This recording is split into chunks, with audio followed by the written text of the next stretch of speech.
Fala pessoal, tudo bem? Meu nome é Felipe Machado, eu sou advogado e eu tô aqui hoje para trazer para quem tem um pouquinho de dificuldade ou está começando na carreira, como se faz uma petição inicial do Juizado Especial Civil. Lembrando sempre, esse vídeo aqui é para você que é iniciante. Se você já tem anos e anos de carreira, sabe como faz, isso aqui obviamente vai parecer muito simples para você, mas é só para dar um norte para quem está começando ou quem ainda está na faculdade e está fazendo oficina jurídica. Vamos lá, isso aqui foi criado por uma inteligência artificial, tá? Isabela Torres, consumidora, adquiriu uma TV de 50 polegadas da loja XPTO, sempre eles, por R$ 3.500. 95 dias após o uso, se liga na quantidade de dias, a TV manifestou um defeito.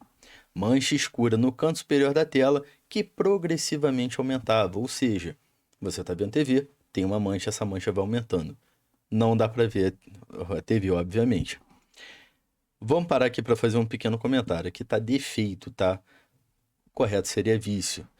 Para quem está em dúvida, lê o artigo 12 do Código de Defesa do Consumidor e depois lê o artigo 18, que você vai pegar a diferença entre defeito e vício.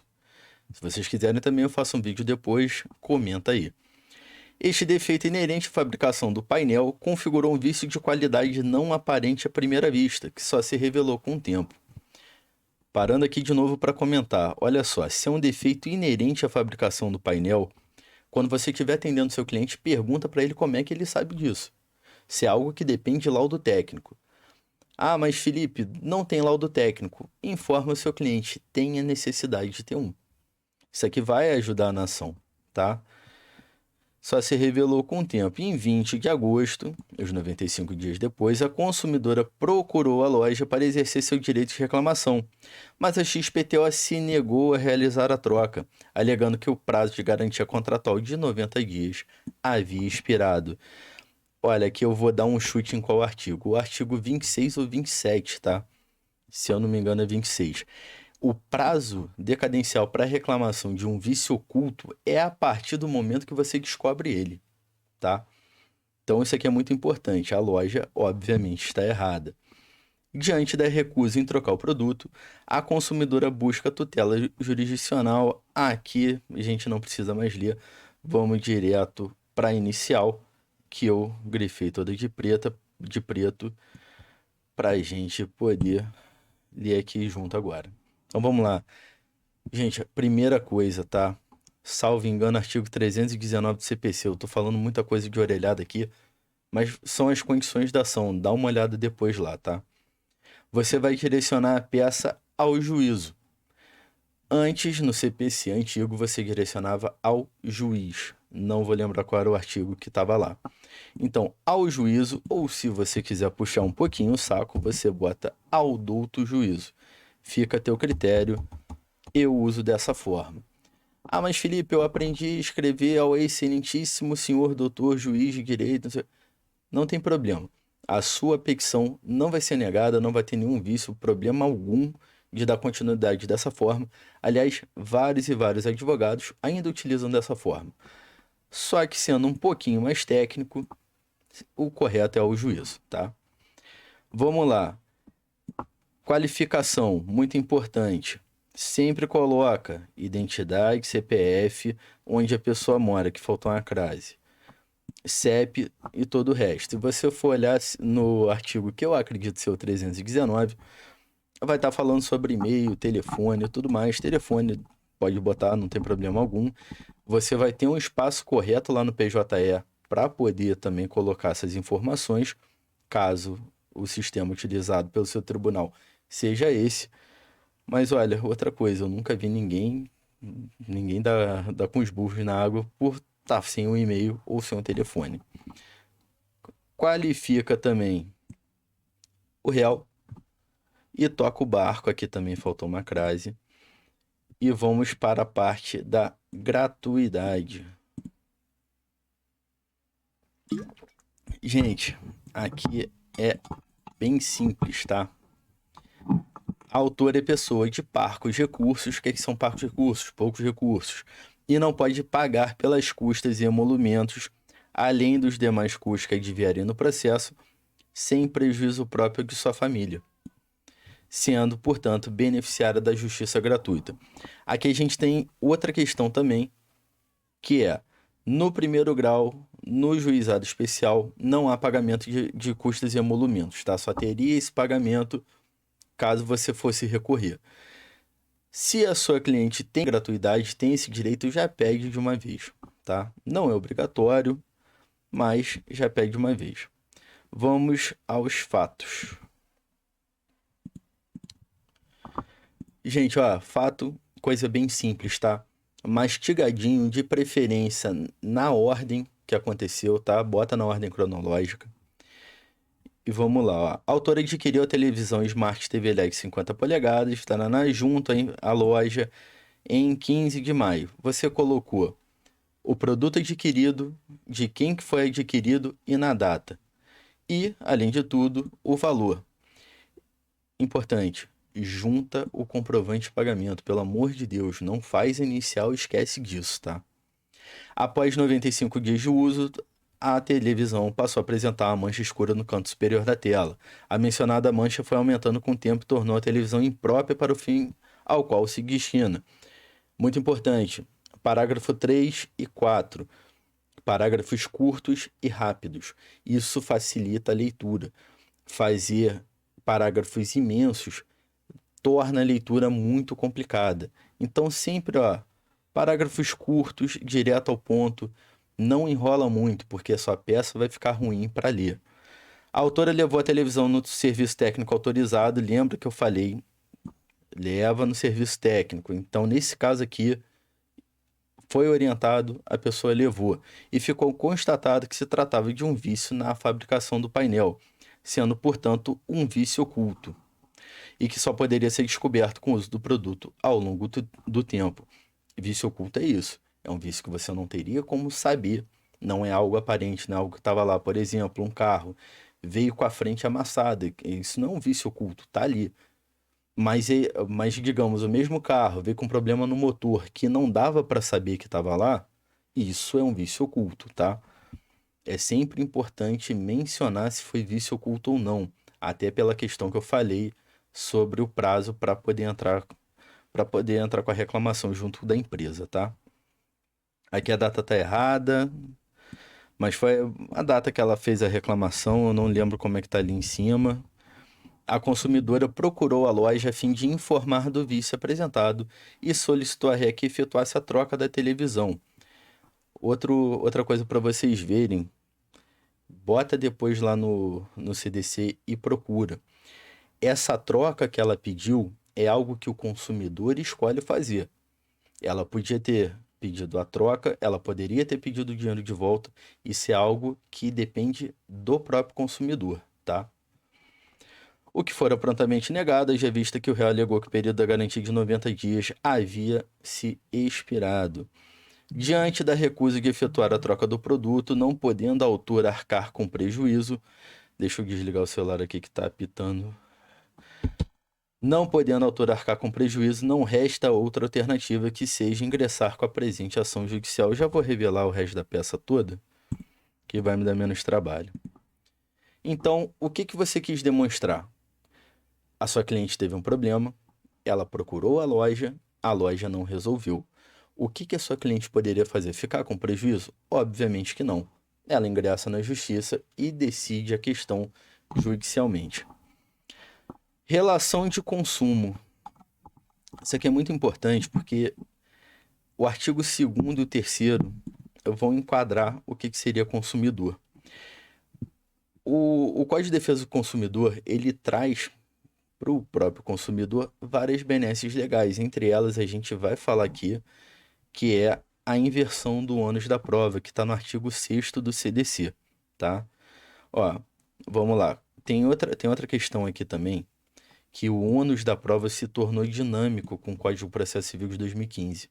Ou seja, o ordenamento jurídico nacional colocou, né, em um sistema misto, onde a validade tanto para que a autora do fato comprove seu direito, bem como seja invertido o ônus da prova para trazer dinamicidade ao processo, fazendo com que a prova seja apresentada por aquele que tenha mais facilidade em fazê-lo.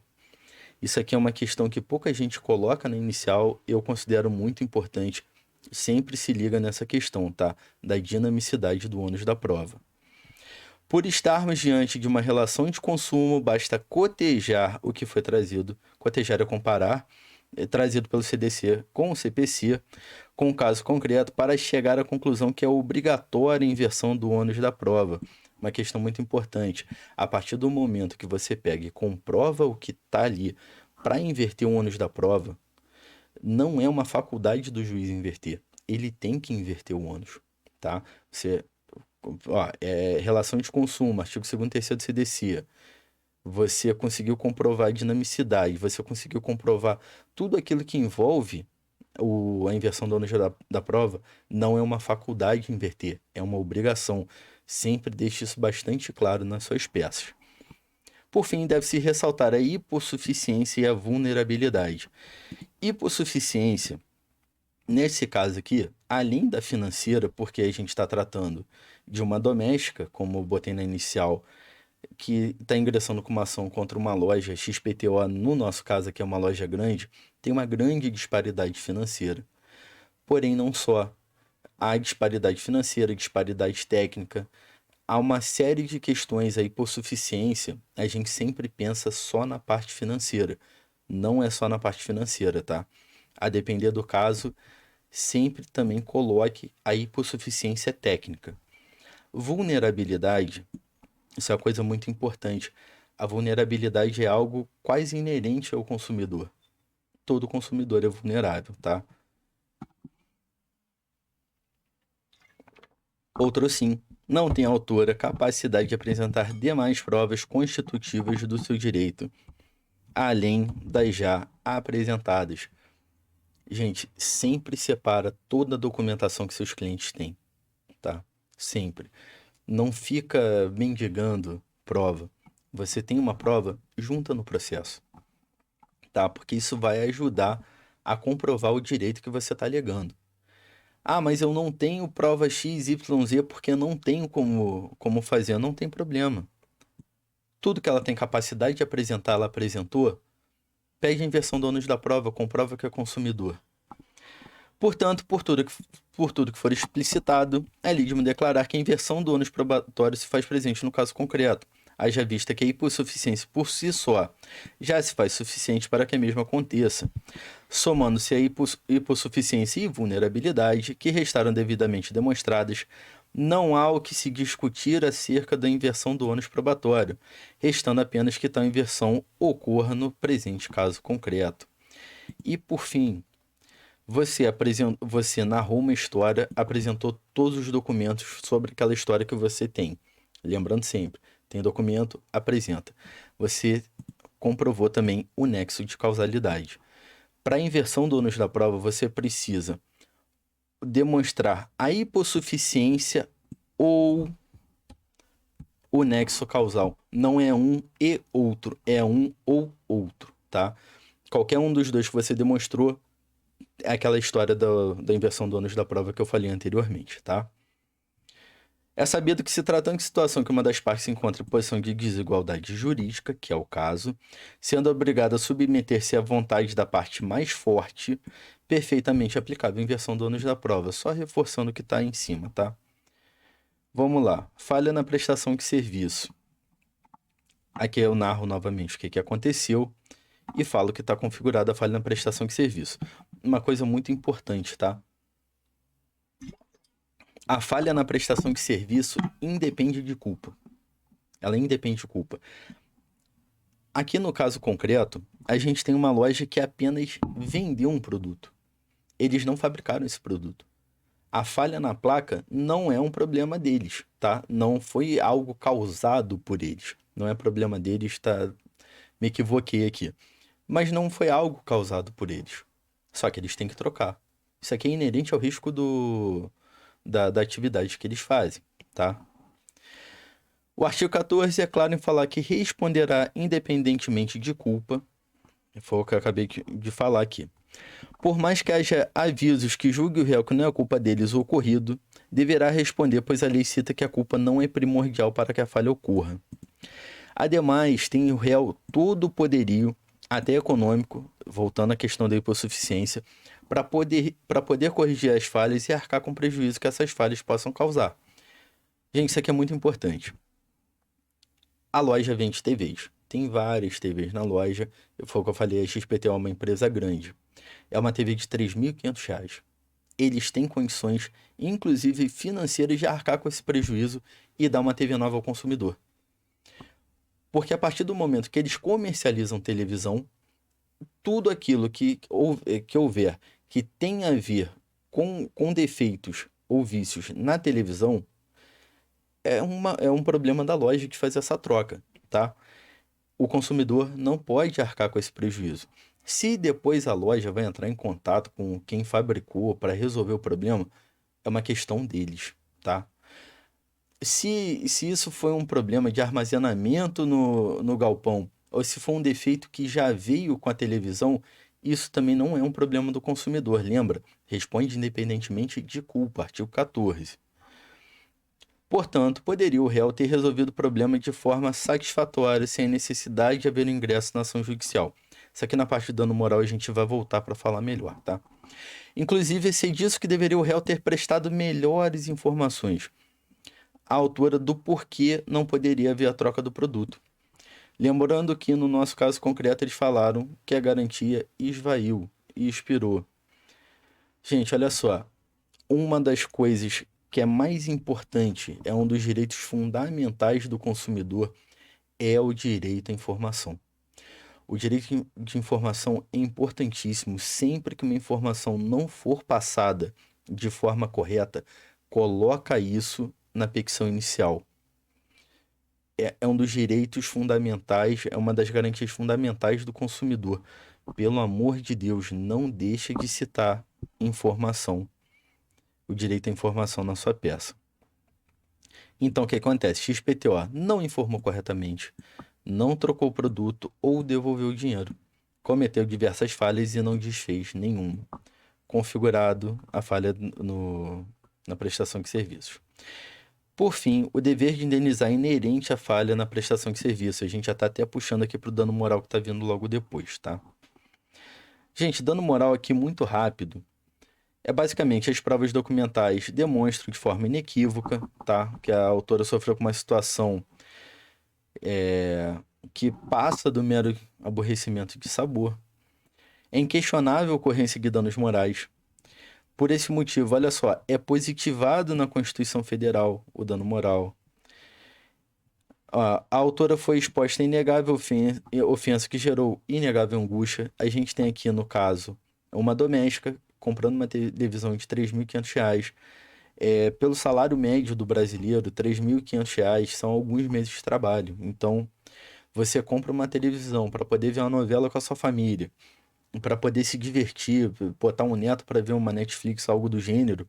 E quando você vê, a televisão quebrou. Você se vê sem dinheiro, você se vê com uma loja que não tá querendo trocar o produto. Gente, isso aqui gera angústia. Isso aqui gera angústia, não tem jeito, tá? Por mais que você possa falar, mas é só entrar na justiça e resolver. Não é só entrar na justiça e resolver, porque a gente nunca sabe o que vai acontecer no final das contas. Então a pessoa fica angustiada. Sempre gosto de citar nas minhas peças, quando cabível, o dano moral em ré ipsa, que é um dano moral presumido. Não precisa haver comprovação que algum direito da personalidade foi violado. A simples demonstração do fato ilícito já é suficiente para que haja condenação. Então você coloca o réu na situação de comprovar que não houve o ato ilícito, tá? Com esse dano moral em ré ipsa. Isso aqui, obviamente, é uma somatória de tudo que a gente já vem fazendo na peça, tá? Além do dano moral, é claro que temos no presente caso dano moral pelo desvio produtivo do consumidor. Quem criou essa teoria foi um jurista chamado Marcos de Saúne, salvo engano, tá? Pouco utilizada pelos advogados, eu considero muito importante pelo seguinte. Olha, a autora perdeu e ainda perderá. O que eu falo perderá, Provavelmente vai ter uma audiência de conciliação, pode ter uma IJ, no caso aqui não parece caber, mas pode ter. Tempo de sua vida que poderia estar utilizando para seu lazer e descanso, tá? Não tenha medo que se está na sua peça que sua cliente poderia estar com lazer e descanso, tá? Além de tudo, ela poderia estar utilizando para outra fonte de renda, para trabalhar, para diversas coisas. Pode ter faltado o trabalho dela para tentar resolver a questão na loja. Ela é uma trabalhadora que tem uma profissão de horário comercial. Essas coisas são resolvidas no horário comercial, tá? Ela pode até ter perdido dias de trabalho para vir resolver os problemas ao qual não deu asa. Então, no final das contas, vamos pedir 10 mil a título de dano moral. Não leva muito esse valor aqui em consideração, não, tá? Botei um valor qualquer. A autora deseja que seja realizada a troca do produto. Lembra que é a autora que escolhe isso? Nesse caso, que ela quer trocar. Adquirido pelo valor de R$ 3.500. Porém, caso a ré não proceda com a troca, a gente teria uma consumidora que está sem a televisão comprada e também está sem o valor em mãos. Ou seja, a gente tem que fazer um pedido aqui, né? Que entra como um pedido alternativo. Requer que seja devolvido o valor pago pela televisão com juros e correção monetária do período. Outra coisa, isso aqui é muito importante, tá? Isso aqui também remete ao atendimento. Gente, pergunta para o seu cliente os gastos que ele teve com isso. Então, no nosso caso, a autora pegou um carro de aplicativo pelo valor de R$ 100. Isso aqui pode ser um valor de ida e volta. O exemplo fica como vocês quiserem. E ainda gastou o valor de R$ 500 para que o laudo técnico fosse confeccionado. Nesse caso aqui, o laudo técnico foi pago. Então, temos 100 com 500. Eu sou advogado, mas essa conta eu faço. R$ 600 que ela gastou sem que ela devesse ter gastado. Isso aqui foi um gasto que só aconteceu por uma culpa, um erro da própria loja, tá? Que não quis resolver o problema dela. Então, esse valor aqui a gente pede em dano material. Por ter havido um gasto gerado unicamente pela conduta do réu, requer que estes valores sejam devolvidos com juros e correção monetária. Aqui vamos aos pedidos, tá? Pedido número 1. Que seja concedida a gratuidade de justiça requerida, tá? Sem precisa fazer muita firula aqui no pedido, não. Tem gente que faz um pedido gigantesco, não é o caso. Aqui é pouca coisa, ó, se eu não me engano, essa petição aqui está com 6 páginas, pelo que eu estou vendo, já contando a parte do pedido e da qualificação. Citação para querendo o réu conteste a presente ação, sob pena de revelia, confissão de toda a matéria de fato. Gente, não bota matéria de fato e matéria de direito, é matéria de fato. A confissão sobre matéria de fato. Concessão da inversão do ônus da prova, conforme narrado no inicial. E, gente, olha só, conforme narrado no inicial. Não precisa pegar o que você falou lá atrás e jogar tudo de novo. A pessoa, se você fizer uma petição bem enxugada, bem pequena, cara, dá para extrair tudo. A pessoa não precisa ficar lendo de novo o porquê, tá? Ajude também quem trabalha nos cartórios. Tem pouca gente hoje em dia. Ajuda o pessoal a ler a sua peça. Seja reconhecida a responsabilidade objetiva do réu para o coautor. Isso aqui ficou de outro caso, não era para estar aqui. Embora caiba, tá? Condenado o réu a pagar ao autor a quantia de 10 mil na forma de danos morais. De novo, pedido simples. Requer a condenação da réu ao pagamento de danos materiais no valor de 3.500, referente à restituição da quantia paga pelo produto, caso não haja troca. Isso aqui foi o que a gente conversou lá atrás. Se houver a troca, esse pedido aqui não cabe. Acrescidos de correção monetária a partir do desembolso, que é muito importante, e juros de mora de 1% a partir do mês da citação. Requer a condenação da réu a pagamento de danos morais no valor de R$ 600, referente aos gastos com transporte e confecção do laudo. Olha só, por que eu botei? Eu falei aqui em cima que não precisa explicar a concessão, não sei o quê. Eu tenho 2 pedidos de dano material diferentes, tá? Um de 3.500, outro de 600. Nesse caso, vale a pena, tá? Você separar os pedidos. Separar não, perdão, explicar os pedidos.